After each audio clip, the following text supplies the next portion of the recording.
రాష్ట్ర విభజన అనంతరం నలుగురు ముఖ్యమంత్రుల్ని తెలుగు రాష్ట్రాలు చూశాయి.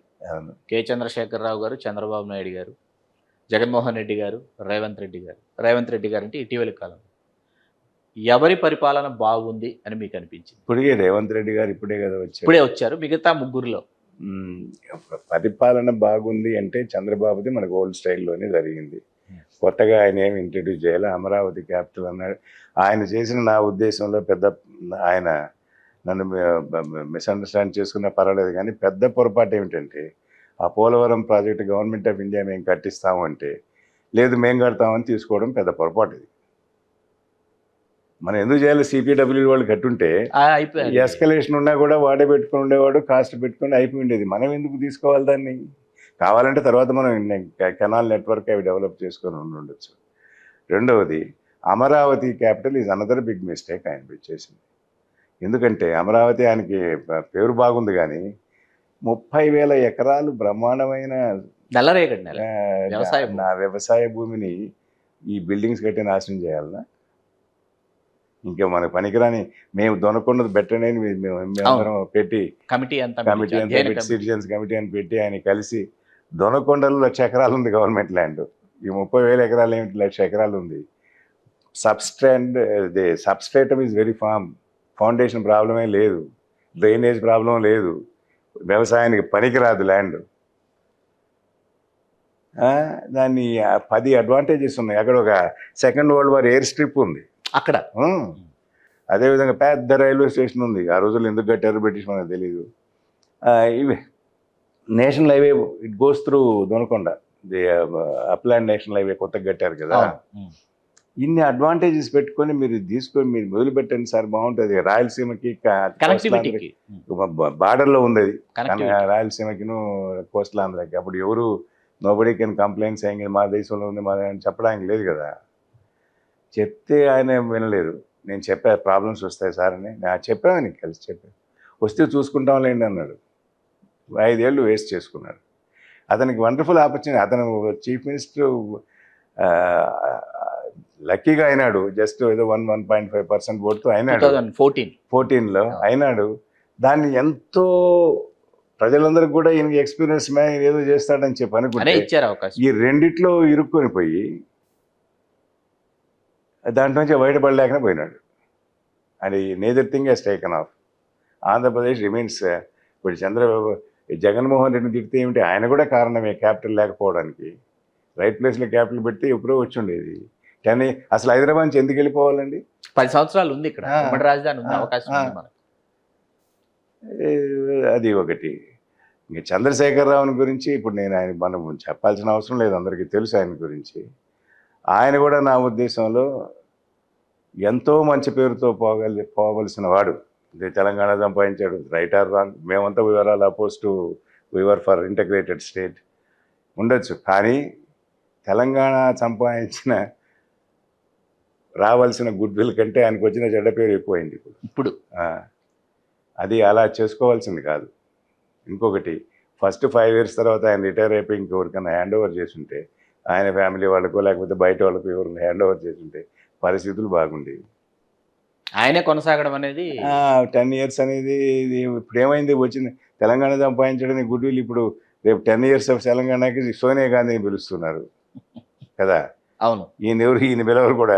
ఆవిడే ప్రదాత, ఆవిడే ఇచ్చారు. ఆవిడన్న ఆ ప్రభుత్వ ఒక విధంగా కారణం సోనియా గాంధీయే.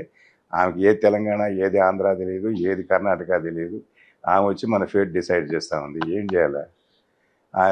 ఆమెది నాశనం చేసింది అన్నంత. దాంతో తను నాశనం అయిపోయింది.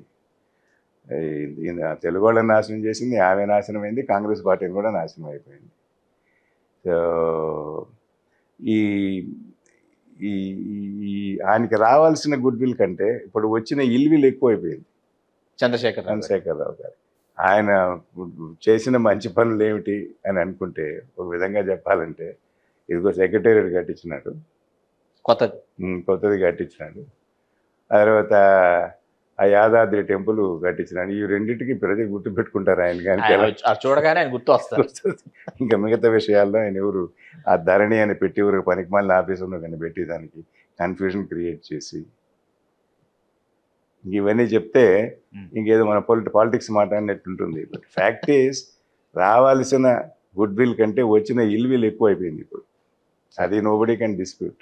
సార్ ఏంటి సార్ ఏబి వెంకటేశ్వరరావు గారి ఉదంతాన్ని ఏ విధంగా మీరు విశ్లేషిస్తారు సార్? నేనేం విశ్లేషించ నాకు వెంకటేశ్వరరావు బాగా తెలుసు. సార్ అది ఎట్లా నాకు ఆ డీటెయిల్స్ వాళ్ళకేందంటే ఇతను ఆ ఎమ్మెల్యేస్ అందరినీ మేనేజ్ చేయడంలో ఒక పాత్ర వహించారని చెప్పి నేను అనుకోవడం, ఈయన చెప్తే వాళ్ళు వచ్చి ఉంటారంటే నేను నమ్మనది. ఏబి వెంకటేశ్వరరావు గారు చెప్తే వాళ్ళు వచ్చి ఉంటారన్నది నమ్మరు. అది వాళ్ళు ఎంతో ఆలోచించుకొని they have their own reasons రావడానికి ఉండొచ్చు. కానీ దాన్ని ఒకదాన్ని చేసుకొని ఈ విధంగా ఇంత ఇప్పుడు ఆఫీసర్స్ వాళ్ళ ఒక్కటే ప్రాబ్లం ఏమవుతుందంటే ఒక్కోసారి మనము చేసిన దానికంటే చేసినామని చెప్పడం ఎక్కువైతుంది. అర్థమైంది. దాంతో ఒక్కోసారి మిస్అండర్స్టాండింగ్ వస్తుంది పాలిటీషియన్స్కి. మన పని మనం చేసి క్వైట్గా వెళ్ళిపోతూ ఉంటే చేయగలిగింది చేయొచ్చు. రెండోది పాలిటిక్స్లో బియాండ్ ఏ పాయింట్ పోలీస్కి పెద్ద రోల్ ఉంటుందని నేను అనుకోను. పాలిటీషియన్స్ వీళ్ళందరికంటే స్మార్టర్ వాళ్ళకి ఏది మంచిదో ఏది కాదో, ఏది వాళ్ళకి పనికి వస్తుందో కాదో వాళ్ళకి తెలుసు. దాని ప్రకారం వాళ్ళు పోతారు. కానీ వీళ్ళకి అట్రిబ్యూట్ చేస్తారు, ఒక్కోసారి ఆఫీసర్లకు అట్రిబ్యూట్ చేస్తారు, ఒక్కోసారి ఆఫీసర్లే చెప్పుకుంటారు. ఏమైందో కానీ ఇంత ఒకరిని పర్సూ చేయాల్సిన అవసరం లేదు గవర్నమెంట్కి. ఆల్ రైట్ అతను తప్పు చేసినాడు అనుకున్నాం, చేసినా కూడా మనం ఇగ్నోర్ ఒకసారి వార్నింగ్ ఇచ్చేసి ఇలా చేయొద్దు అని చెప్పాలంతే. లేదు పక్కన పెట్టేసి రిటైర్ అయిపోవాలండి. ఎందుకు ఏదో వాడిని మనం పర్సూ చేసి హెరాస్ చేస్తున్నాం అనే ఇంప్రెషన్ ఇవ్వాల్సిన అవసరం లేదు. ఒక ఆఫీసరు గవర్నమెంట్కి ఉండాల్సిన రిలేషన్షిప్ అట్లా ఉండకూడదు. కానీ ఒక్కోసారి ఏమవుతుందంటే పర్సనల్గా అయిపోతుంది. They take it seriously. అట్లా తప్పించుకునే చాకచక్యం కూడా ఆయనకి లేదు ఎవరికి, వెంకటేశ్వరరావు. అవును, ఉండుంటే ఈ పరిస్థితి ఏర్పడదు. ఇప్పుడు ఎన్టీ రామారావు చీఫ్ మినిస్టర్కి తీసి పడేసిన తర్వాత ఎన్టీ రామారావుని వీళ్ళందరూ సపోర్ట్ చేశారు. ఎవరు దొర వీళ్ళందరూ. మళ్ళీ వచ్చి చంద్రబాబు క్యాంపులో చేరుకున్నారు. అంటే అది చాకచక్యమే కదా. అది ఆ లౌక్యం ఉండాలి. లౌక్యం ఉంది కదా. పాపం వాడికి లౌక్యం లేదు. అది ఒకటి. దాని తగినట్టు ఇప్పుడు క్యాస్ట్ పాలిటిక్స్ ఎక్కువైనాయి. అప్పుడు అంత లేవు, పాత రోజుల్లో అంత లేవు. ఇప్పుడు ఏం చేసినా ఇతను ఆ కమ్యూనిటీ, ఇతను ఈ కమ్యూనిటీ, అందువల్ల ఇవి చేసి ఉంటాడు అనే ఫీలింగ్. అది కూడా నా ఉద్దేశంలో అంత ఇంపార్టెంట్ కాదు. ఈ సెన్స్ ఒక్కోసారి ఏమవుతుందంటే ఆల్ ఇండియా సర్వీసెస్లో సార్ ఇప్పుడు ఒక నా ఉద్దేశంలో నా ఇంప్రెషన్ అది, ఈ స్టేట్లో ఉండి ఇక్కడే పనిచేసేదానికంటే బయట స్టేట్లో పనిచేయడం మేలని అనుకుంటాను. ఇప్పుడు మన రూల్స్ ఎట్టున్నాయి, కొంతమంది ఈ స్టేట్ వాళ్ళు ఉంటారు, కొంతమంది బయట స్టేట్ వాళ్ళు ఉంటారు. ఆ రూల్ అమెండ్ చేయాలి. అందరూ ఇన్సైడర్స్ అన్నా ఉండాలి, అందరూ అవుట్ సైడర్స్ అన్నా ఉండాలి. అటు ఇటు కాకుండా ఈ 20-30% ఇన్సైడర్స్ని పెట్టి 70% బయట వాళ్ళని పెట్టి వీళ్ళు ఇన్సైడర్ కాబట్టి వీళ్ళ మీద మిస్అండర్స్టాండింగ్ గవర్నమెంట్లో. ఇప్పుడు పక్క స్టేట్లో ఏంటి, కర్ణాటకలో ఏంటి, లేకుంటే తమిళనాడులో ఏంటి. ఇప్పుడు నేను కూడా ఒక్కోసారి అనుకునేవాడిని, అరే ఈ ఆంధ్రప్రదేశ్కి రాకుండా నాకు సెకండ్ చాయిస్ నాది కర్ణాటక. నాకు అప్పుడు ఏది అడిగితే అది వచ్చి ఉండేది. అప్పుడు కర్ణాటక పోతే బాగుండేది అని అనుకునేవాడిని నేను. ఇది చాలా మంచి ప్లేస్ అది కర్ణాటక. అప్పుడు చాలా బాగుండే. ఇప్పుడు అది కూడా పోయిందిలేండి. అట్లా ఈ కులతత్వాన్ని, రాజకీయాల్లో ఉండే కులతత్వాన్ని ఆఫీసర్లకు కూడా అంటగడుతున్నారు. కొంతమంది ఆఫీసర్లు ఉండొచ్చు, అందరికీ లేదు కదా. మీరు ఆయనక ఈయన కమ్మ, ఈయన రెడ్డి, లేకపోతే ఇంకొక వెలమ, ఇంకొక ఆయన బ్రాహ్మణు, ఇట్లే ఇవన్నీ ఎందుకు అంటగడుతున్నాం అంటే మనం ఈ స్టేట్లో వాళ్ళం ఇక్కడికి వస్తున్నాం కాబట్టి, మన రాష్ట్రాల్లోనే మనం ఉంటున్నాం కాబట్టి పక్క రాష్ట్రంలో ఇంకెక్కడో ఉంటే బాగుండేదేమో అని అనిపించింది నాకు ఒక్కోసారి. అసలు వెంకటేశ్వరరావుది అంత అతను తప్ప చెడ్డ మంచి అది కాదు క్వశ్చన్. ఒక ఆఫీసర్ని ఒక గవర్నమెంట్ అంత వెంటబడాల్సిన అవసరం లేదు అనేది క్వశ్చన్. అంత వేధించాల్సినటువంటి వేధించడం కాదు, అదేదో ఆ ఇంప్రెషన్ కూడా ఇవ్వకూడదు. అంత ఇంప్రెషన్ వచ్చింది. చంద్రబాబు వెంటబడ్డా ఉంటే ఎవరు తప్పుపట్టరు. లేదు ఇంకొక ఆయన వెంటబడ్డా అంటే పవన్ కళ్యాణ్ వెంటబడ్డారంటే ఎవరు తప్పుపట్టరు. ఇది ఆఫీసర్తో ఎందుకు? సార్ ఉచితాలు, సంక్షేమ పథకాలు వీటి గురించి మీరు ఏమి? నా అభిప్రాయం, నేనేం పాలిటీషియన్ కాదు, నా అభిప్రాయం ఏంటంటే మనకు రెవెన్యూస్ బేసిక్గా తీసుకుంటే బ్రాడ్గా తీసుకుంటే ఒకటి అడ్మినిస్ట్రేటివ్ ఎక్స్పెండిచర్, రెండోది వెల్ఫేర్ ఎక్స్పెండిచర్, మూడోది డెవలప్మెంట్ ఎక్స్పెండిచర్. ఈ 3 భాగాలు చేసుకుంటే ముందు ఎంత మనం వెల్ఫేర్ మీద ఖర్చు పెడుతున్నాం, ఎంత డెవలప్మెంట్ మీద ఖర్చు పెడుతున్నాం ఒక ఐడియా ఉంటుంది మనకు. అలా ఐడియా లేకుండా ఏదో కొత్త స్కీములు ఎలక్షన్లో పెట్టుకుంటూ పోతూ ఉంటే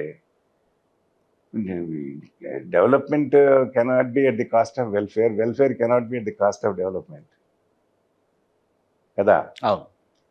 అదేవిధంగా అడ్మినిస్ట్రేటివ్ ఎక్స్పెండిచర్ కంట్రోల్ చేయాలి. ముఖ్యంగా గవర్నమెంట్ కార్పొరేషన్స్లో అడ్మినిస్ట్రేటివ్ ఎక్స్పెండిచర్ కంట్రోల్ చేయకపోతే కార్పొరేషన్స్ అన్ని నాశనం అయిపోతున్నాయి. గవర్నమెంట్ కార్పొరేషన్ బ్యాడ్గా పెర్ఫామ్ చేయాల్సిన అవసరమే లేదు, అంత అడ్వాంటేజెస్ ఉన్నాయి వాటికి. అయినా కూడా ఎందుకు పోతున్నాయి, రెక్లెస్గా ఎక్స్పాండ్ చేసుకుంటూ పోతా ఉన్నాం. కాబట్టి ముందు ఈ బ్రాడ్ డివిజన్స్ చేసుకొని at least development expenditure and welfare expenditure should match each other. ఒకటి మరీ ఎక్కువ చేయకూడదు, ఇంకోటి మరీ తక్కువ చేయకూడదు. Please do subscribe to Telugu Rajyam channel. Please do subscribe to Telugu Rajyam channel. Please do subscribe to Telugu Rajyam channel. Hi అండి, నేను మీ ఆర్పీని, నెల్లూరు పెద్దారెడ్డి చేపల పులుసు ఓనర్ని. మీరు తెలుగు రాజ్యం అనే ఈ యూట్యూబ్ ఛానల్ సబ్స్క్రైబ్ చేసుకుని మంచి మంచి వీడియోలతో వస్తారు. Thank you so much. Hi people, I'm Sonakshi Verma and you please watch Telugu Rajyam and please subscribe to the channel.